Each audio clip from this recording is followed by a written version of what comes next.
ছিল টপিকটা ছিল HTML অ্যাট্রিবিউট, সেখানে আমরা চলে আসছি। তো HTML অ্যাট্রিবিউট কি, এটাও কিন্তু আমাদেরকে কি করতে হবে, এটা আমাদেরকে কিন্তু মুখস্থ করতে হবে, কারণ এখান থেকে তোমার ক মার্কসের জন্য প্রশ্ন হতে পারে।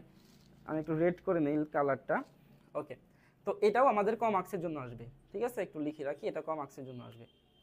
একটু মুখস্থ করে নিবা, যারা তোমার এইচএসসি ব্যাচ 2025 আসো তাদের কিন্তু খুব ইম্পর্টেন্ট আমাদের এই স্পেশাল কোর্সটা। ঠিক আছে, কজ এই স্পেশাল কোর্সটা তোমরা যদি কমপ্লিট করতে পারো রমজান মাসের মধ্যে, তাইলে ইনশাল্লাহ তোমার এই আইসিটি নিয়ে আসলে কোনো ডাউট থাকবে না, কোনো প্যারা থাকবে না, রিল্যাক্স আইসিটিতে ক্লাস চলে আসবে গ্যারান্টি, যদি তোমরা ভালোভাবে কোর্সটা করে থাকো রেগুলার।